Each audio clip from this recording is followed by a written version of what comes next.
You guys, it's August, and yes, some changes have taken place. And today we're going to switch gears a little bit and we're going to talk about the contracts, specifically the listing agreement.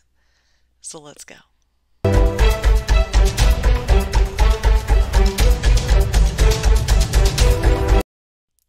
Hey everybody, I am your favorite technology trainer, Bren Brewer, but I'm also a broker, and I want to go over all of these changes that are going on in the listing agreement and explain to you how to fill out that contract and how to actually get your listing agreement done and done right the first time. So I'm in DocuSign, and inside of DocuSign, I have pulled up the exclusive right to sell. Now, if you are not in Texas, please do not watch this video. And this video is also in August of 2024. If you're watching this at a later date, contracts could have changed at that time. So please, August of 2024, these are the contracts you will be using. So let's get started. I'm going to go ahead and I'm going to click on the residential real estate exclusive right to sell.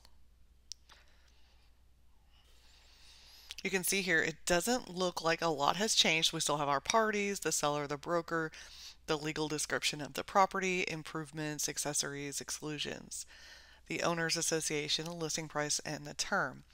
What has changed is paragraph 5 here where it says broker compensation. So it says broker compensation. I'm reading directly right here. It says broker compensation or the sharing of compensation between brokers is not set by law nor fixed, controlled, recommended, or suggested by the Association of Realtors, MLS, or any listing service. Broker compensation is fully negotiable. Brokers independently determine their fees. So when you're at your listing appointment, you will never, ever, ever fill this in a template because this is negotiable and you are going to sit down with your seller and you are going to go over this section together. The whole thing together, but this section especially.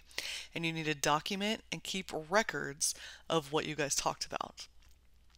So here you're going to choose either 5A or 5B only. So if your seller decides to offer compensation for the other broker, the buyer's broker, then you will use 5A. If they are not offering any compensation, zero compensation, then you will use 5B. 5A with compensation for the buyer agent brokerage. 5B, no compensation for the buyer agent brokerage. I don't know if I can say that enough. Now let's go over 5A. If your seller decides to offer compensation, this is what you're going to fill out. It says this paragraph includes payment of compensation to the other broker working with a buyer. Seller authorizes broker to compensate the other broker as indicated below. Number 1, when earned and payable, seller will pay broker, and you're going to put either A or B, your percentage amount of the sales price, or if it's a flat fee, that would go here. Okay, you're going to put your percentage here or the flat fee here. So it's either this blank or this blank. Okay, now number 2, from the amount stated in number 1, 5A1 above, broker will pay the other broker the following fees if the other broker procures a buyer that purchases the property. 2A, it says if the other broker represents the buyer, blank percent of the sales price or this fee that you put in here will be paid to the buyer agent's brokerage. Okay, so you'll put a percentage here or you can put a fee here. Number 2B, if the broker is a sub-agent, you'll put a percent here of the sales price or a percent here. Now, if you're at my office, Keller Williams Professionals, we are not allowed to do sub-agency at all, so you're always going to put 0 or NA here. 0 or NA in both of these blanks. Okay, so that's if your seller is offering compensation to the other party's brokerage, right? Now, if your seller decides they don't want to offer compensation, we will go with 5B instead of the other. So 5B looks like this. It says this is your broker's fee without compensation for the other broker. It says when earned and payable, seller will pay broker, and then you insert the amount to be paid to your brokerage only. Now you would put either A or B, or you can do A and B. So A would be a percentage of the sales price, and then let's say there was an intermediary situation. I know with my brokerage being over 400 agents, if we had an agent from my brokerage show one of my listings, if we weren't using intermediary, they wouldn't be able to show my listing. So we can do A and then check B and put if intermediary, then blank percent would be split between agents. On B right here, you would go ahead and click A or select A, put your percentage in, and then select B as well and put if intermediary, transaction listing agent percent, and buyer agent percent. So you would basically type it like this, something like that, depending on what you put here. So let's just pretend we put 8% here. Okay, and now you can see I have what I need here for an intermediary transaction. So that's the essence of the paragraph 5 that has changed, the essence of those changes. And then here it says, note, seller paying buyer expenses. In addition to paying the above broker fees, seller may be asked by a buyer to contribute an amount towards buyer expenses, such as buyer's broker fees or other expenses payable by buyer under a sales contract. See paragraph 11F regarding broker's authority to disclose possible seller contributions. So let's go down there and look at 11F. Here we have a choice. We will choose seller does or seller does not. And that's going to say authorize the broker to share with other brokers and prospective buyers that the seller will consider contributing an amount towards buyer expenses, such as buyer's broker's fees or other expenses payable by buyer under a sales contract. The seller is not obligated to pay any specific amount and has the sole discretion to determine the amount the seller will pay towards buyer expenses during negotiations with a buyer. It says here, use TXR 1412 to provide additional details regarding broker's authorization to share information. So let's pull up TXR 1412. The seller's authorization to disclose and advertise certain information. So you're going to go ahead and put the property address here, and then it says seller authorizes broker to disclose to other brokers and prospective buyers that seller will consider contributing an amount up to, and you put that in, towards buyer expenses. So that if the seller authorizes you to disclose information, then you must do this form and put the amount. And it says buyer may use these funds to pay for broker's fees or other expenses payable by buyer under a sales contract. It says seller is not obligated to pay this amount or any other amount unless seller agrees to such payment in a sales contract. Seller has the sole discretion to determine the amount the seller will pay towards buyer expenses during negotiations with the buyer. If the amount the seller contributes is included on MLS, such amount cannot be limited to or conditioned upon the retention of or payment to a cooperating broker, buyer broker, or other buyer representative. Seller will authorize the broker at the broker's discretion to disclose and advertise the following information. So here's where you're going to put any disclosures, conditions of sale, phrases such as terms are negotiable or bring all offers. You would put that here. Remember, you cannot put that in MLS in the agent notes until you have this form done. And now this section has been added to disclose the amount that they will consider contributing. So let's go back to the listing agreement. We want to scroll down to paragraph 19, and that's going to be your addenda and other documents. If the seller is providing compensation to the buyers and they have authorized you to disclose it, and you are using the seller's authorization to disclose and advertise certain information, you will want to make sure that you select that addenda to go with your listing agreement. and anything else that comes up as well. Okay, so that's pretty much the gist of the changes on the listing agreement. What is going to change for listing agents is that now, before agents show a property, show your listing, they are going to call you and ask you if there's compensation being offered by the seller. You're going to refer back to this listing agreement in paragraph 5, either A or B, and you are going to respond with that information if you can. Okay, so if the seller has authorized you, you will respond with what you've been authorized to say. If the seller is offering compensation and the buyer agent calls you and you tell them yes, then they will send over a compensation agreement between brokers. This should be done before an offer is sent over. So let's go over that document. Okay, so this is the compensation agreement between brokers. This used to have a different name. It has been changed to the compensation agreement between brokers, and it has been changed just a little bit. You still have the parties, which are going to be the listing broker, the cooperating broker. The property, this is going to be the full address or the legal description. You have to attach that in an exhibit. And then number 3, registration. You will be registering your clients with the listing agent. So basically it says cooperating broker registers, and then it says client here. You're going to put the names or name or names of your client. And it says your cooperating broker registers client with listing or principal broker. Listing or principal broker represents the owner of the property, and cooperating broker represents client.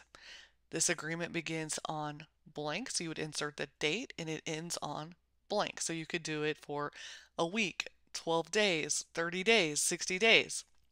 I would do it for the length of the closing.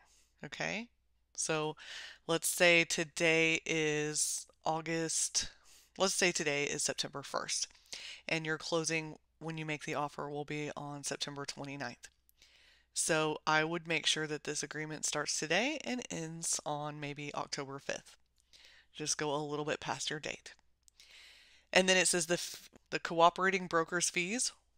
A, when earned and payable, listing principal broker will pay cooperating broker 1, sale, blank percent of the price, or blank. So you can fill in the percentage or the amount that the seller has agreed to offer. Or 2, lease, the percent of the full month's rent, or the flat fee. And this goes on to say when the cooperating compensation is earned and payable, and the related parties. This all has not changed. And then at the bottom, it's going to be the listing broker's information and the cooperating broker's information. So that's going to be the listing agent side. This is going to be the buyer agent side. So that form has changed just a little bit. You just need to register your client with the listing brokerage. Okay, so when you get an offer on your listing, included with that offer, if the seller is offering compensation, then you will be getting an addendum regarding broker fees. If the seller is not offering compensation, you won't get this addendum. You also won't get the other form, the compensation agreement between brokers. If the seller is offering compensation, you will get this in your offer packet. Okay? And it is the addendum regarding broker's fees. You're going to put the address of the property. And then under B, it says cash fees as specified, and this addendum will be paid in. You're going to put the county your office is in. And then you'll go down to D, other brokers' fees. It says other brokers' fees will be paid as specified below, and buyer shall pay any remaining amount due to other broker under a separate written representation agreement between other broker and buyer. So if the buyer doesn't have their buyer rep agreement in place, they will not be compensated if the seller is not offering anything. But here is where if the seller is offering, it is now going to be part of the offer. Okay? So we're going to either check, the buyer agent will check either 1 or 2, that the listing broker is paying or the seller is paying. This is a very important distinction here. Is the listing broker paying or is the seller paying? You either check one or two. And number one states that the listing broker shall pay either the fee or a percent of the sales price as contained in a separate written compensation agreement between listing broker and other broker. So that's that other form that we just talked about, 2402. That is going to be the compensation agreement between brokers. So 2402 is the registration agreement between brokers. If the listing brokerage is paying compensation to the buyer brokerage, then this is the form we would fill out, which we just went over, and we would select one. If the seller is paying, then you will mark number 2 and you will choose either A or B. A says blank or blank percent of sales price as contained in a separate written compensation agreement between seller and other broker, and that's going to be Form 2401, which is the registration agreement between broker and owner. It's very straightforward. We'll pull that up and I'll show it to you in just a moment. So we have 2A or 2B. It says you use that when you use 2401, or you use B, flat fee or percent of the sales price towards other brokers' fees. You use this option only if there is no separate written compensation agreement between seller and other broker. So if Form 2401 was not done, then you're going to select B. If it was, then you're going to select A. Okay, and let me show you which form 2401 is. Okay, so this is the registration agreement between broker and owner. This is going to outline what you will get paid if you're on the buy side. Okay, so this is going to be used on a lot of times for sale by owners. Okay, so it's not necessarily a listing document, but it is used when you're dealing with a for sale by owner and they have agreed to pay part of the commission for a buyer brokerage that brings them a buyer. Very straightforward. Owner, broker, legal address, asking price. Owner is presently asking blank to sell the property or blank to lease the property. Very straightforward. Fill that in. Registration. Number 4, broker registers client name with the owner. This agreement begins on and ends on, straightforward, 2 dates. It says broker's fee. If the owner agrees to sell all or part of a property to a prospect at any price on or before the date this agreement ends, owner will pay broker a fee equal to either A or B. A is a percent of the gross sales price, or blank B is whatever fee you charge. Either one. Select A or select B. The fee is payable during the term of this agreement or after its termination at the earlier of the following. Very straightforward. Goes through leases as well, so you can do a percentage or a fee, and then the same on a lease. You know how the fee is payable during the term of the agreement or after its termination if one payment upon insert your scheduled date there, or in 2 payments as follows. So you could just choose one of these 3 things. Renewals, subsequent sale to a tenant. So fill out all those if they apply. Today we're just talking about sales. And then it says broker representation. Very important that you fill this out. It says the owner acknowledges receipt of the attached information about brokerage services, which is incorporated into this agreement for all purposes during negotiations for the sale or lease of the property. Broker will represent owner only. Broker will represent prospect only, or broker will act as an intermediary between owner and prospect. So it's very important, especially if you're dealing with a for sale by owner, to make sure that you get this form filled out and signed by the owner. Other than that, that's it. You'll scroll down to the bottom, put in who the owner is and the broker, and then you will all sign. And that's it on the listing agreement changes. So if you have any questions, what you're going to do as a listing agent, how this affects you, please leave a comment below. I would love to answer any of your questions, and I'll see you next week.